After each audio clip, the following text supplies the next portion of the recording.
My phone buzzed just after sunrise and I remember staring at the screen in disbelief. It was a short text, only 9 words long, but those 9 words hit me harder than anything I had ever read in my life. Mom's funeral is for blood relatives, don't come. For a moment I couldn't move. I couldn't even breathe. It felt like the entire world had paused, as if those words had the power to freeze time and rip apart everything I thought I knew about family, loyalty, and love. My brother James wasn't someone who used to be cruel. Growing up, he was the loud, funny one, always cracking jokes, always trying to impress everyone around him. He was the one who lifted me onto his shoulders so I could see fireworks on New Year's Eve. He was the one who taught me how to ride a bike, who promised me we would always have each other's backs. But somewhere along the road from childhood to adulthood, something changed. He wasn't the same brother I knew, and I couldn't understand why. The message felt so personal, so sharp, like it had been crafted to hurt. And it worked, because I was family. I was blood. Or at least that's what I had always believed. Mom raised us both, loved us both, protected us both. She made sure we never felt alone even when life got tough. So why would James say something like that? Why would he want me gone from the one moment that should have united us in grief rather than tear us apart? I stood by the window, staring outside as the sun slowly climbed over the rooftops. The city was waking up, cars humming, birds calling, but inside, everything felt quiet, heavy, almost unreal. My hands shook as I read his message again and again. I couldn't tell if I was more shocked, angry, or heartbroken. Maybe it was all three at once. Mom's funeral wasn't something small or forgettable. It was supposed to be the last goodbye. The final chance to honor the woman who gave us life, who sacrificed so much to raise us. And now, my own brother was shutting me out of it like I didn't belong. Part of me wanted to text back. Part of me wanted to demand answers, scream, cry, or at least ask him why. But another part of me was tired. Tired of fighting battles I never started, tired of pretending our family was perfect when it was quietly falling apart. So I didn't respond. I let the silence speak for me. As the day dragged on, memories of Mom played in my head like a movie I couldn't pause. I remembered her voice, soft and warm when she tucked us into bed, stern and serious when life demanded strength. I remembered the scent of her cooking, her laugh that could fill a room, the way her eyes sparkled whenever she talked about her dreams for us. She always used to say, "Family isn't just something you're born into. It's something you work for." She believed love wasn't automatic. It had to be earned, nurtured, protected. I wondered what she would think if she saw us now, 2 children she raised with so much hope, now separated by bitterness and secrets I still didn't understand. Something felt wrong. Something felt unfinished. My brother had never been cruel without a reason. Whatever drove him to send that message, it wasn't random. In the silence of my apartment, a strange calm washed over me. I felt like I was standing at the edge of a storm, dark clouds gathering, wind stirring, but no rain yet. A part of me sensed that something bigger was happening, something tied not just to the funeral but to our past, to decisions that were made long before I ever understood what they meant. I sat down and tried to piece it all together. When had James started acting differently? When did he begin talking to me like I was some stranger rather than his sibling?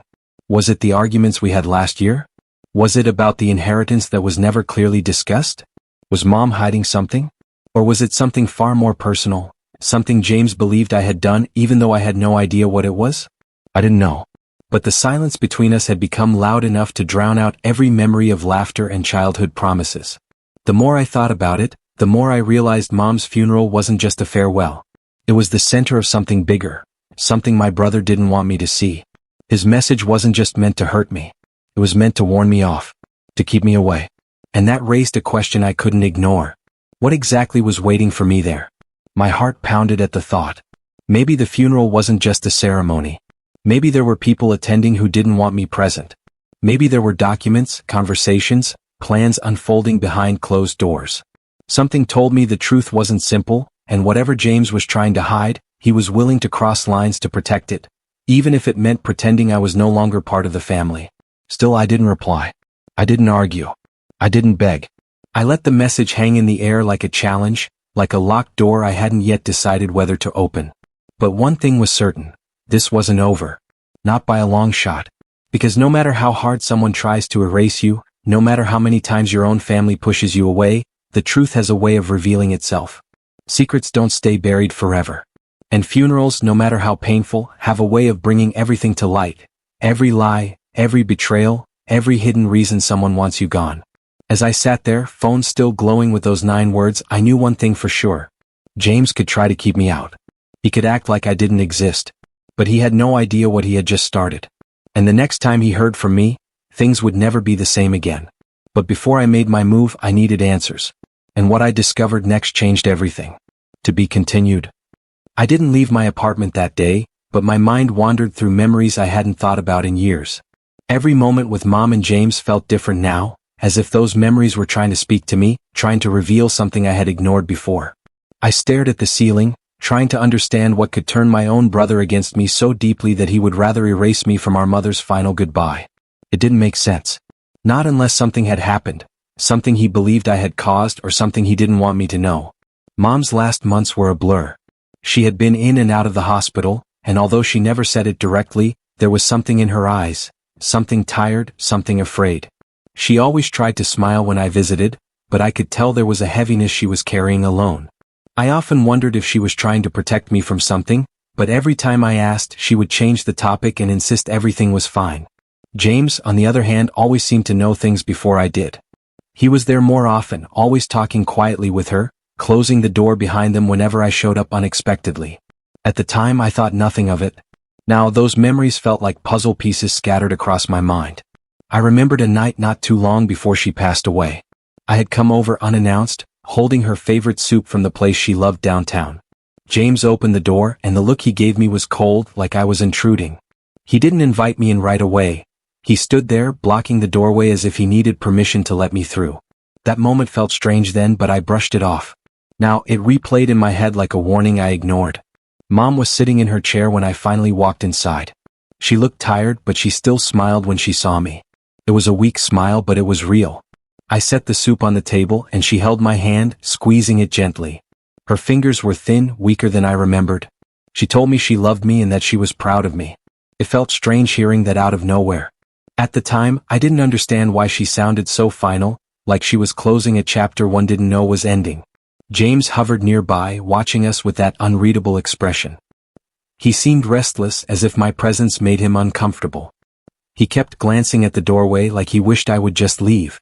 When I asked him if everything was okay, he brushed me off, saying he was tired. But it wasn't tiredness in his eyes. It was suspicion, maybe resentment. Something I couldn't identify then. That night stayed with me. I thought about it constantly now, trying to pull meaning from every small detail. Had James been hiding something about Mom's health? Had she told him something she didn't tell me? Or was it something else entirely, something unrelated to her illness, something buried deeper in our past? I scrolled through old photos of us. Family trips, birthdays, milestones. There was a time when the three of us were inseparable. In almost every picture, James had his arm around me, smiling like nothing could ever break us apart. When did that change? I couldn't pinpoint it. The shift felt slow, almost invisible, like a crack forming in glass, unnoticed until it suddenly spread. One memory stood out more than others. Our 10th birthday party. Yes, our birthday, because James and I shared the same day, though a year apart. Mom always made it special. That year, though, things were different. James was upset because Mom got me something he wanted first. He didn't talk to me for days. It seemed childish now, but maybe that was the first time he felt like I had something he didn't. It was small then, harmless. But what if feelings like that never really disappear? What if they grow? The thought made me uneasy. I had never believed James envied me. He was always the charismatic one, the one people naturally gravitated toward. I was quieter, more in the background. But sometimes jealousy doesn't grow from what others see. It grows from what someone convinces themselves is true. As afternoon shifted into evening, I finally stood up from the couch and walked over to the drawer where I kept Mom's things. After she passed, James let me take a box of her belongings, something he didn't seem interested in at the time. I opened the drawer and pulled it out. It was heavier than I remembered. Inside were letters, old photographs, a few pieces of jewelry, and some documents I never bothered to look through.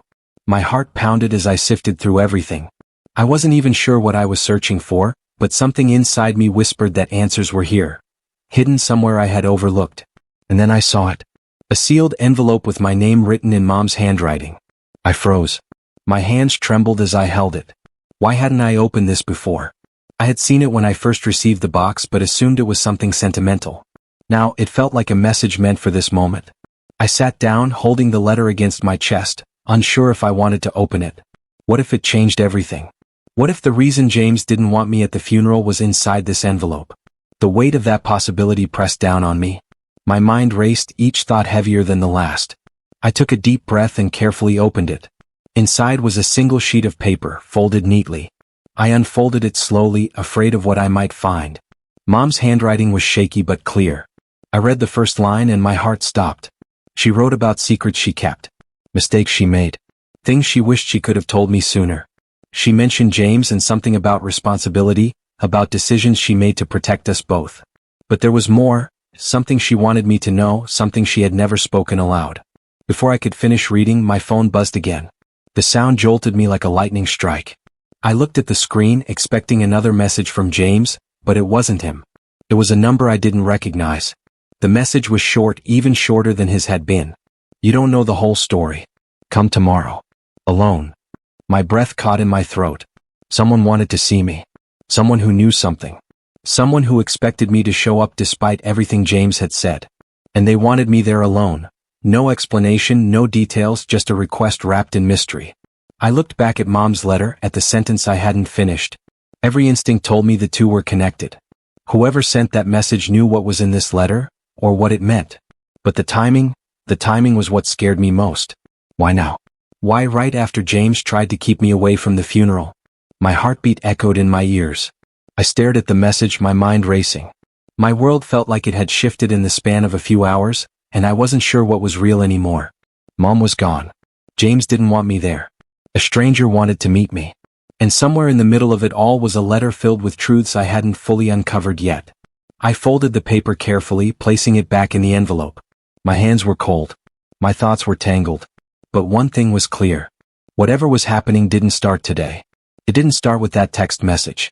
It started years ago, maybe before I was old enough to understand, maybe before either of us realized our family wasn't as whole as it seemed. And now the pieces were beginning to fall into place. But the picture they were forming, I wasn't ready to see it. Not yet. Because the next step, the meeting, the truth, the choices waiting for me, would change everything. And once I walked into that tomorrow, there would be no going back. I barely slept that night. Every time I closed my eyes, Mom's unfinished letter flashed before me, and that mysterious message looped in my mind like an unanswered question. By morning, exhaustion had settled into my bones, but the urgency inside me was stronger than any tiredness. I needed to know what was going on. Why was James trying so hard to keep me away? Why did someone else want to meet me in secret? And what truth was Mom too afraid to say out loud? I left my apartment early, taking the long route to clear my thoughts. The city looked normal, people rushing to work, coffee in hand, traffic buzzing like nothing was wrong. Yet, everything felt out of place, like I was walking through a world that didn't match the storm in my head. The place mentioned in the message was an old park on the edge of town. It used to be full of families, kids running around, and old couples feeding birds. Now most of it was abandoned. Swings creaked in the wind, benches sat empty, and the fountain in the middle hadn't worked in years. I wondered why this location was chosen. Maybe because no one would notice us. Maybe because secrets always seem louder in quiet places. I reached the park 15 minutes early. My heart raced with each step, and I kept checking my phone, half expecting another message telling me to go home. But nothing came. I sat on a bench near the fountain, scanning every face that passed, waiting for someone to approach. A woman appeared, not too old, not too young, dressed in a simple coat. She walked with purpose, her steps steady, her posture firm. She stopped in front of me, studying my face as if confirming something. "You look just like her," she said quietly. The hairs on my arms stood up. I didn't know who she was talking about at first, but then it hit me. "Mom, do I know you?" I asked. She shook her head. "No. But I knew your mother." Her eyes held something, not sadness, not fear, but a familiarity I couldn't place. Whatever she knew, it wasn't new. It was something she had been carrying for a long time. "Why did you message me?" I asked. "Because your brother won't tell you the truth," she replied. "He thinks he's protecting something. But secrets only grow heavier when you try to bury them." My chest tightened.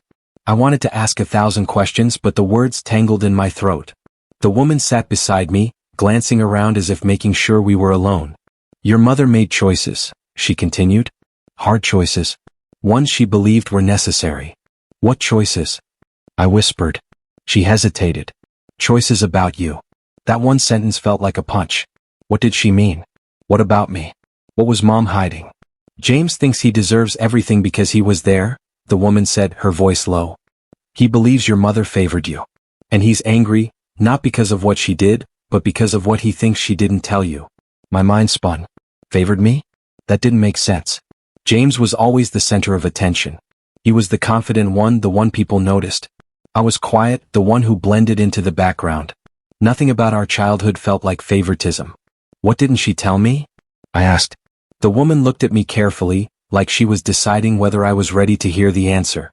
Before she could respond, her gaze shifted behind me. Her expression changed, tightening with concern. We don't have much time, she murmured. Your brother is not the enemy, but he is not being honest. He knows something and he's terrified you'll find out. What is it? Tell me, I begged. But instead of answering, she stood up. There are documents. Someone has them. When the time comes, you'll understand why she wrote that letter. She turned to leave. Wait. I stood, reaching out. What do you mean? Who has the documents? She paused only long enough to say, your mother didn't keep secrets to hurt you. She kept them to protect you. Then she walked away, disappearing into the trees, leaving me more confused than before. I sat there, breathing hard, my thoughts tangled like threads I couldn't pull apart. Protect me from what? From who? And why was James involved? As I replayed her words in my head, something else dawned on me. Mom wasn't just hiding something from me. She was hiding something from James as well. And whatever it was, he believed I had something to gain from it. My phone buzzed again. This time it was James. Don't go anywhere near the house today. No explanation. No apology. Just a command. My hands clenched around the phone. I wasn't a child. He didn't get to control me, especially not now. But the message raised a new question. Why the house? What was there? What did he think I'd find?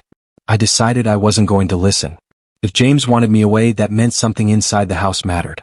Something connected to Mom, the documents, the letter, everything I still didn't understand. I took a bus across town. My heart thudded with every passing street. As I approached the house, my childhood memories hit me like waves. The porch where I used to sit with Mom, the garden she loved, the windows she decorated every holiday. The home felt different now, like it was holding a breath. I unlocked the door. The air inside was still, almost frozen. Pictures of us hung on the walls, but suddenly they looked staged, like a version of our family that never truly existed. I walked into Mom's room. Her perfume lingered faintly, as if she had just left. On her dresser sat a locked drawer. I pulled at it, but it didn't budge. I searched through the room, my pulse racing, until I found a small key taped underneath her vanity. The drawer clicked open. Inside were papers, legal documents, old letters, and something that made my heart stop. A second envelope with my name on it. My hands shook as I lifted it, my breath shallow. The first letter had left questions. What if this one held answers? What if it explained everything, James' anger, the secrets, the warning? But before I could open it, I heard a sound, footsteps on the porch. Slow, heavy, familiar. James. I froze. My heart hammered against my ribs. He was here and he wasn't alone. Voices murmured behind him. Something was happening. Something I wasn't supposed to witness.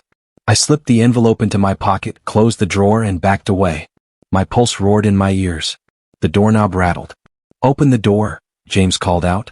His voice wasn't angry, it was tense, urgent, almost desperate. I didn't move. I didn't answer. Because suddenly I wasn't scared of him. I was scared of what he wanted to protect. And for the first time I understood something. This wasn't just about the funeral. This was about identity, inheritance, secrets tied to bloodlines and history I never knew existed. And the truth was closer than ever. But getting to it? That was going to change everything. The moment James's voice echoed through the hallway, something inside me shifted. This was no longer just confusion or hurt feelings. This was fear mixed with clarity. Whatever secrets Mom left behind were powerful enough to shake everything we thought we knew about our family. I pressed myself against the wall, trying to steady my breathing, listening to the muffled voices outside. James wasn't alone. Someone else was with him, and whoever it was spoke in a low tone, as if discussing something delicate and dangerous. The doorknob rattled again, harder this time. I could almost feel James's impatience rising through the walls. His footsteps moved, pacing the hallway, stopping and starting like he was deciding what to do next. I didn't know if he suspected I was inside or if he simply came to check the house for something else, something he didn't want me to find. That second envelope in my pocket suddenly felt heavier than anything I had ever held. My fingers tightened around it. Every instinct told me that opening it now, right here, would change everything, maybe even before I was ready. I had already seen the effect of the first letter. The incomplete truth it hinted at had already turned my life upside down. What if this one didn't just explain things? What if it exposed them? James's voice cut through my thoughts. Check the rooms. Make sure nothing is missing. His tone wasn't angry, it was controlled, like someone trying hard to keep panic from breaking loose. Someone else responded. The voice was older, unfamiliar, and carried authority. You said you handled this. I did, James said sharply. I told him not to come. I thought he would listen. There was silence, thick and loaded. You underestimated him, the stranger said. My heart pounded harder. They weren't just trying to keep me away. They were afraid of what I might discover. But what? What had Mom been protecting? What was I supposedly not supposed to know? I slipped into her bathroom, closing the door quietly behind me.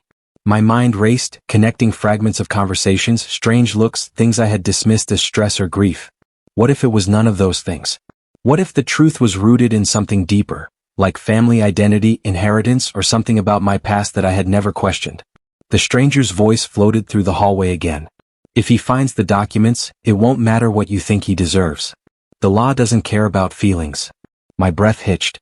Documents. Not letters. Legal documents.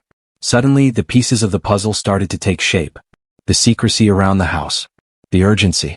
The anger in James's text. The woman in the park. This wasn't personal anymore. It was legal, maybe financial, and possibly tied to something Mom didn't trust James with. I heard footsteps moving towards Mom's room. I knew they would search it next. My escape options were shrinking by the second. I pressed my palm against my pocket, feeling the edges of the envelope. The paper was soft now, slightly warm from my touch, as if it held something alive.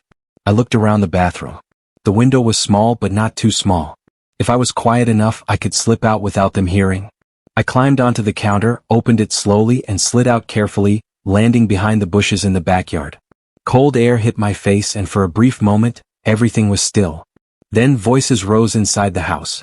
James shouting, drawers opening, footsteps rushing from room to room. He knew I had been there. He knew something was missing. I crouched low, moving along the fence, my breath fogging in the air.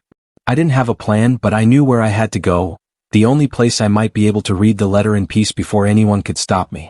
Mom's favorite spot was a quiet overlook near the woods behind the house. She used to sit there for hours, watching the sky change colors as the sun set. It was her thinking place, the place she went when life became too heavy. If Mom left me something important, something personal, this was where I needed to understand it. The walk through the woods felt longer than ever. Branches cracked beneath my feet, and every sound behind me made my pulse spike. I kept glancing back, half expecting James to burst through the trees. My mind replayed the stranger's words. The law doesn't care about feelings. What law? What rights? What inheritance? Was something left to me that James believed he deserved? When I finally reached the overlook, I sat on the old wooden bench and pulled the envelope out with trembling hands. The name Mom had written, my name, looked softer here, almost sad. I opened the envelope slowly, bracing myself. Inside was not just a letter. There were copies of birth records, legal forms, dates and signatures. And at the bottom, one sentence written in Mom's handwriting. The truth is not what you were told. My stomach nodded. I scanned the documents and something caught my eye, a discrepancy in dates. Something about me. My identity. Something that didn't match what I had always believed. My heart slammed against my chest, my breath shortening as pieces clicked into place like dominoes falling one after another. Suddenly a twig snapped behind me. I froze. The hair on the back of my neck stood up. I turned slowly and for a split second I thought it might be James, but it wasn't. It was someone else. Someone I recognized from old photographs.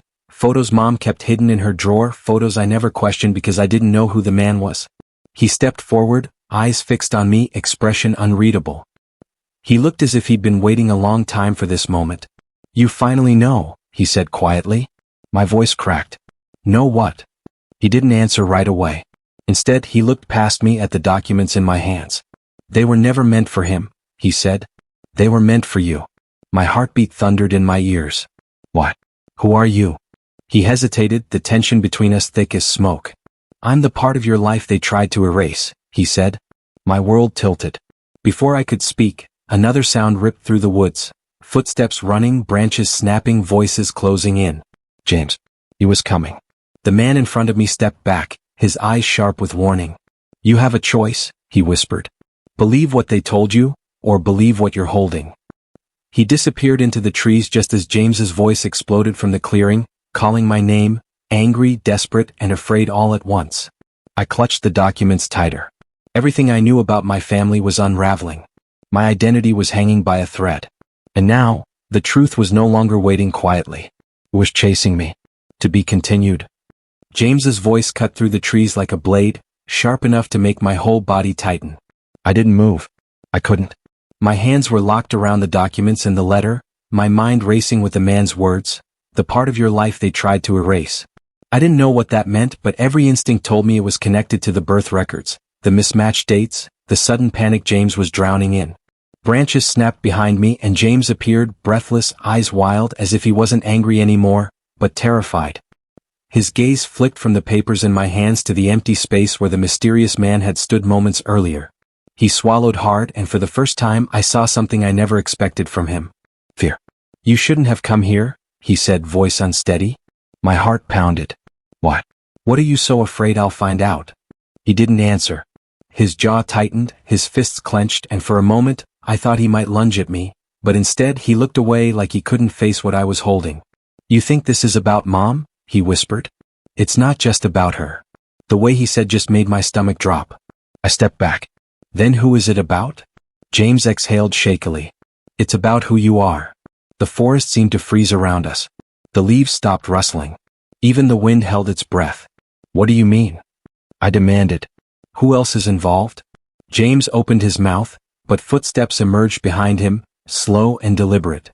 The older man from the house stepped into the clearing, the same voice I heard earlier through the walls. He wasn't a stranger anymore. He was someone with power, someone who walked like he owned the truth. His voice was calm, almost too calm. You weren't supposed to get those documents yet. My hands tightened instinctively. The man's eyes followed the envelope like it was more dangerous than a weapon. He continued, Your mother wasn't trying to hide from you. She was trying to protect you from this moment. James lowered his head as if he couldn't bear to hear the words. The man stepped closer. She knew that once you learned the truth, everything would change. Not just your relationship with your brother, but your place in this family. My voice cracked. My place. He nodded. Because legally you don't share the same one. That sentence was a detonator. My breath caught. My pulse stuttered. For a second, everything around me dimmed like the world was losing color. James finally spoke, his voice raw. You're not who you think you are. I shook my head. What does that even mean? I'm Mom's child. I grew up here. The older man raised a hand, silencing me, not rudely but with authority. You are her child emotionally, he said, but not by blood. I felt the earth tilt beneath me. Every memory of Mom's warmth, every birthday candle, every bedtime story, suddenly questioned. No, I whispered, taking a step back. You're lying. James looked at me with tears gathering in his eyes, and that broke something deeper than the words. She adopted you, he whispered. Not as a baby. Not in the way people imagine. You were brought into this family under circumstances, his voice faltered, that no one ever explained. The documents burned in my grip. I scanned the papers again, my vision blurry, and there it was, a name that wasn't mine. A date that didn't match my birthday. A signature from someone I had never met. My life wasn't just complicated, it was constructed. And then came the second twist, the one I never saw coming. The man stepped closer, lowering his voice. Your biological family isn't gone. The air thickened. He continued, they've been searching for you. James winced. And now, the man said, his gaze piercing through me, they know you're alive. My heartbeat stumbled. Why would they be looking for me? He looked at James, almost disappointed. You didn't tell him? James shook his head violently. I tried to stop this. Stop what? I demanded. The man answered, each word cutting deeper than the last. You are the rightful heir to something far more valuable than your brother ever imagined. Something that was never meant for him. James's voice cracked. He doesn't understand what that means. He doesn't know what comes with it. What comes with what? I yelled, losing my composure. Silence. The wind finally moved again, brushing through the trees as if nature itself sensed the shift. The man took a slow breath. Your mother wasn't just protecting you from the truth. She was protecting you from the people who wanted it. I stared at him, unable to breathe. He leaned in slightly, his voice dropping to a chilling whisper. And now that you've uncovered the first piece, they will come. The world narrowed around me. The documents trembled in my hands. James looked broken, not angry anymore but defeated, like the battle he'd been fighting silently had finally collapsed. What do they want? I asked, my voice shaking. The man looked straight into my eyes and the weight of his answer hit like thunder. They don't want you. He paused. They need you. The forest seemed to pulse with those words, each echo louder than the last.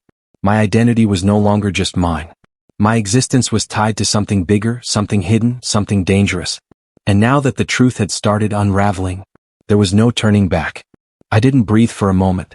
Everything around me felt frozen, like the world was waiting to hear my next thought. All that anger, all the unanswered messages, all the secrets and the lies, everything suddenly collided at once. My brother stood inches away, his face tight and unreadable, as if he had been preparing for this moment long before I ever realized what was happening. The documents lay between us on the table, the ones his wife had brought me out of guilt, each page dripping with truth that none of us had been ready to face. For years, I tried to understand why my brother resented me so deeply. Why he excluded me from decisions, why he treated me like a stranger, why he sent that text telling me not to come to my own mother's funeral because it was for blood relatives. I thought it was jealousy. I thought maybe he believed our mother loved me more. But now I saw it wasn't jealousy at all. It was fear. Fear that I might uncover something that could destroy everything he built his identity around. The papers revealed a part of our family history I never knew, something hidden long before I was old enough to question anything. My brother had known for years that our mother left behind a legal decision granting me full rights to a piece of family property, land worth more now than any of us could have imagined. She never told me, but she told him. And instead of being honest, he turned her secret into his weapon. My heart pounded as he looked at me like someone who'd been cornered. He didn't apologize, didn't explain. He just stared, breathing unevenly as though he'd spent his whole life preparing for this confrontation. I realized he didn't fear losing money. He feared losing control, the story he had created where he was the rightful heir, the responsible son, the only one who truly mattered. I opened my mouth, but before I could speak, he said in a low voice, "You weren't supposed to know." His tone wasn't angry. It was tired. Almost broken. What does that even mean? I asked, my voice shaking. Why did you lie? Why didn't you just tell me the truth? He swallowed hard and rubbed his hands on his jeans, like he was trying to wipe the past away. Because once you knew, everything would change. He wasn't wrong. Everything had changed. Every memory, every argument, every cold silence. Suddenly it all made sense. He hadn't pushed me away because he hated me. He pushed me away because he was terrified I'd take something that never belonged solely to him. But the twist was, I never wanted it. I never even knew it existed. My brother took a step closer, lowering his voice. Mom didn't mean to keep it from you. She thought she'd have more time. When she got sick, she tried to tell you. You didn't pick up the phone that night. The words cut deeper than anything he'd ever said. The night she called, yes, I ignored it. I was tired. I assumed she wanted help with something small, and I told myself I would call her in the morning. That morning never came. The guilt hit me like a wave. All this time I believed he was the villain. But the truth was more complicated, tangled in misunderstandings and old wounds. He hadn't just lost a mother. He lost the future he imagined for himself. He built his identity around being the one who stayed, the one who handled everything, the one who sacrificed. And then a single set of documents shattered that image. I closed my eyes, trying to steady my breathing. My brother wasn't done. He took another step forward and said something I never expected. You're not the only one she kept secrets from. For a moment I thought he meant more property, more legal twists. But he reached into his pocket and pulled out a small envelope, sealed and old, my name written in my mother's handwriting. He'd been carrying it for years. Maybe he planned to destroy it. Maybe he planned to give it to me one day. Or maybe holding it made him feel like he still had control. My hands shook as I took it from him. I could barely bring myself to open it. The envelope was thin, fragile, like one wrong move would tear it apart. I inhaled deeply and slid the letter out. The first line stopped my heartbeat. My dear child, I need to tell you something before time runs out. I felt my body go cold. The words blurred for a moment, not because of the ink, but because tears were gathering faster than I could blink them away. My brother watched me, waiting for the moment everything clicked. I forced myself to keep reading, even though part of me didn't want to know what came next. What she wrote changed everything, not just about the property, not just about my brother, but about my identity. It was the secret that explained the resentment, the distance, the text that told me not to come to my own mother's funeral. I was the reason our family fractured. Not out of choice, not out of actions, but out of truth. Truth my mother tried to protect me from, truth my brother tried to bury, truth that neither of them ever found the courage to face together. My brother's voice trembled as he finally said what he'd been holding inside all these years. I wasn't trying to hurt you. I just didn't know how to live in a story where you existed. I stared at him, stunned, speechless, holding a letter that could destroy every assumption I'd ever had about myself. Then, before I could speak, before I could ask why, before I could even process what I had read, someone else walked into the room. Someone who wasn't supposed to be there. Someone who knew more than both of us. And in that moment, before a single word was spoken, I realized the story wasn't over. It had just begun. Would you like me to continue with the final epilogue, or do you want a version formatted into a YouTube narration script with pacing, sound cues, and voiceover timing? The moment that person walked into the room, both my brother and I froze. It was Charles, a longtime family friend who had been close to my mother for decades. He looked older than I remembered, his hair more gray than dark, and yet his presence carried a calm certainty, as if he had expected this exact moment. He stepped forward slowly, his expression heavy in a way that told me he wasn't surprised we were standing here, holding truths none of us ever asked for. I wondered how long it would take, he said quietly, looking from me to my brother. Your mother asked me to come if this day ever arrived. My brother stiffened. I held the letter in my hand, my heart thudding as if time itself had stopped listening. Charles motioned to the papers on the table, the documents, the deed, the letter, and sighed. She didn't want either of you to carry this alone, he continued. She hoped that when the truth surfaced, it would bring you closer, not tear you apart. My brother let out a bitter laugh, not mocking but defeated. We're a little past that, don't you think? Charles didn't scold him. He simply nodded, acknowledging the pain woven into his voice. Then he turned to me. Have you finished the letter? I shook my head. My fingers tightened around it, afraid of what else I might learn. I forced myself to continue reading right there, feeling my knees weaken as I reached the part that explained everything. My mother had met someone before marrying the man I thought was my father. A relationship that ended abruptly, long before either of us were born. I wasn't the result of betrayal. I wasn't unwanted. I was simply unexpected, a child born from a love she never had a chance to fight for. The man who raised me loved me as his own, but the truth gnawed at my brother for years. In his eyes, I wasn't just another sibling. I was a living reminder of something he never understood, why his perfect family picture had cracks he didn't know how to fix. My mother hadn't hidden the land from me to cause trouble. She wanted me to have a piece of something that belonged to her before her life became complicated, something untouched by resentment or sacrifice. She hoped it would help me when I was older, a safety net she never had. The letter ended with words that dissolved me from the inside out. You were never the mistake. You were the beginning. My throat closed. The anger I once carried felt pointless now, too small compared to the weight of her truth. I looked up at my brother, his eyes locked on mine. For the first time in years, he didn't look like someone I was fighting against. He looked like someone who had been lost for a long time. He whispered, I thought she loved you more. I thought I didn't fit in anymore. It wasn't jealousy, it was fear. Fear of being replaced, fear of not matching. I could see it now, threaded through every cold message, every argument, every wall we built between us. I never wanted anything from you, I said softly. I just wanted to be part of the family too. His shoulders sagged, the tension that defined his posture slipping away like air leaving a balloon. He ran his hands through his hair and sighed. I didn't know how to share something I didn't understand. It felt like she gave you something I could never have. There was the real answer. Not property, not inheritance, not money. Belonging. We stood there, silent, letting the truth settle between us instead of tearing at our wounds. Charles cleared his throat gently, breaking the stillness. What you do now, he said, determines if her story ends in division or healing. My brother and I exchanged a look. We weren't suddenly best friends. We weren't magically healed. But something shifted, like a door that had been jammed for years finally moved the slightest inch. I folded the letter carefully as if my mother's words were fragile enough to break. I don't want the land, I said, surprising myself. Keep it if it matters that much. My brother shook his head. It's not about the land anymore. He paused, then added, maybe it never was. He walked to the table and took one of the papers, staring at it the way someone looks at a photo they never understood until age rewrites the memory. Then he handed it back to me. It's yours, he said. Not because she gave it to you, but because you finally know why. For a moment I didn't speak. I couldn't. There was too much to process, too many years folded into that single gesture. Charles smiled faintly, as if my mother had orchestrated every beat of this moment. We talked for hours, not yelling, not accusing, but unraveling the knots one thread at a time. My brother explained how the funeral decisions spiraled out of control, how grief mixed with anger until logic disappeared. He admitted he regretted that text the moment he sent it, but didn't know how to take it back without admitting the truth he was running from. I told him what it felt like to stand outside a family I thought I belonged to, wondering why the door never opened. Not out of shame. Not out of blame.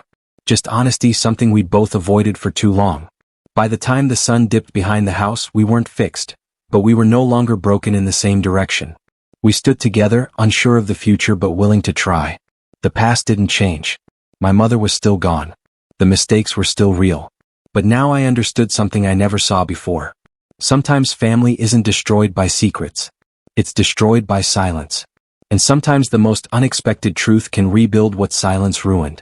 I walked out of the house later that evening with the letter in my pocket, not as proof of ownership or victory, but as a reminder that identity isn't given by blood, documents, or inheritance. It's shaped by love, choices, and whether we face the truth or run from it. My brother stood at the doorway before I left. He didn't hug me, didn't apologize, didn't make promises he couldn't keep. He just said, "Let's start again. If you want." For the first time, I believed he meant it. I nodded. Yeah, I want that. As I stepped off the porch, the cold air felt different, not sharp, not heavy, just real. Like the beginning of something neither of us knew how to name yet. Maybe forgiveness isn't a moment. Maybe it's a direction. And maybe the most surprising part of this story isn't what we lost, but what we found when everything else was gone.